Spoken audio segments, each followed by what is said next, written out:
These are the Paleolithic game instructions. It's a competitive game for 2 to 4 players. Several groups can play at the same time as long as each group has their own materials. It can be used as a review or an introduction to the early Stone Age. To play, each group needs a copy of the board, the event deck, and the question deck. The deck should be printed double-sided.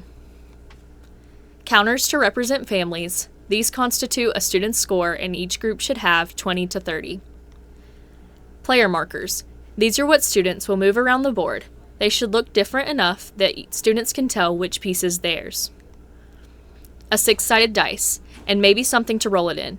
Dice that hit the floor should be re-rolled. These are the rules for the introduction to the Paleolithic period game. Number 1. Each player rolls a die and moves that many spaces forward. For instance, if a player is on space 4 and rolls a 4, they would advance 4 spaces to space 8.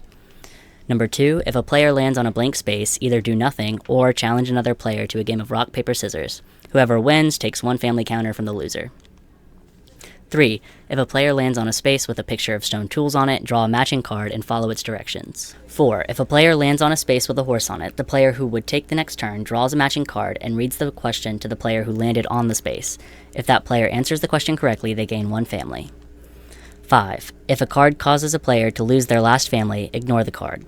6. If a card would make someone with the most families gain a family and there is a tie, those players should roll a die and the one with the higher number gains the family. 7. The first person to space 31 gains 2 families. At that point, everyone counts how many families they have. Whoever has the most wins the game.